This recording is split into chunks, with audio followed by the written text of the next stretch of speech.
নমস্কাৰ, মই প্ৰথমটো মিনি ব্লগলৈ আপোনালোকক স্বাগতম জনাইছোঁ। লগতে ৰঙালী বিহুৰ শুভেচ্ছা জনাইছোঁ। আহকচোন আজিৰ দিনটো আমি কেনেদৰে উদযাপন কৰিলোঁ, কেনেদৰে কটালোঁ আপোনালোকৰ লগত অকণমান শ্বেয়াৰ কৰোঁ। টুকটুক আৰু ভণ্টিৰ মৰ্ণিং ৱাক ডেইলি ৰুটিন। তাৰ পাছতে আমাৰ বাইদেউৰ কাম কাজ। বিহুৰ বন্ধত ঘৰলৈ আহি পেলাই ঘৰটো সুন্দৰকৈ আটম টুকাৰিকৈ সজাবৰ বাবে উঠি পৰি লাগিছে ৰাতিপুৱাৰ পৰাই। ঘৰটো কেনেকৈ সজাব পাৰি যেনি তেনি গামোচা লগাই দিছে আৰু তাৰ পাছতে আগবাঢ়িলোঁ গৰু গা ধুৱাওঁ বুলি। আজিকালিতো পানী পাবলৈ টান, চ' আগতে পথাৰত আমি পানী হয় তাত গা ধুৱাওঁ, আমাৰ ওচৰতে নদীও নাই।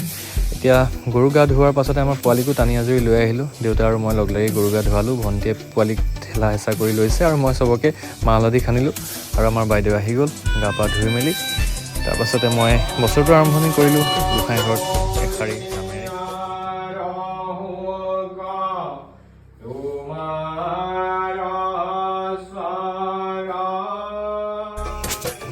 এয়া মোৰ মানুহগৰাকীও আহিছে সেৱা কৰিবৰ বাবে গোসাঁই ঘৰত। মানে বাইদেউ বুলি যে কৈ আছোঁ, মই মোৰ মানুহগৰাকীৰ কথাই কৈছোঁ একচুৱেলি। তাৰপাছতে আমি চাহকাপ খাবলৈ বুলি বহি ল'লোঁ, মা ভণ্টি মই আৰু তাই একেলগে। দেউতা নামঘৰলৈ বুলি ওলাই গ'ল।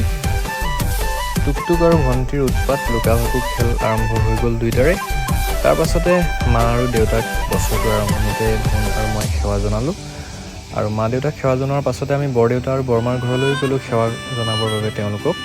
তাৰপাছতে আমি খুৰা আৰু খুৰীক সেৱা জনাবলৈ গ'লোঁ আৰু তেওঁলোকক সেৱা জনোৱাৰ পাছতে আমি ধুনৰ ঘৰলৈ বুলি গ'লোঁ আৰু তাতে আমি মাক সেৱা জনাম বুলি তালৈ টুকটুক মই ভণ্টি আৰু ধুন একেলগে যাত্ৰা কৰিলোঁ। আৰু ৰাস্তাতে আমি ডেইজিজ অভেন মানে মানিছা বেকাৰী, আমাৰ গৰিসাগৰৰ ফেমাছ বেকাৰী সঞ্জয় আৰু ডেইজিৰ সুন্দৰ বেকাৰীখনলৈ গ'লোঁ আৰু আহি আমি মাক সেৱা জনালোঁ, মাৰ পৰা আশীৰ্বাদ ল'লোঁ আৰু আমি তাতে খাই বৈ ধুনীয়াকৈ বিহু খাই ঘৰলৈ বুলি উভতি আহিলোঁ। সকলোকে পুনৰবাৰ ৰঙালী বিহুৰ শুভেচ্ছা জনাই আজিৰ মিনি ব্লগটো ইমানতে সামৰিলোঁ।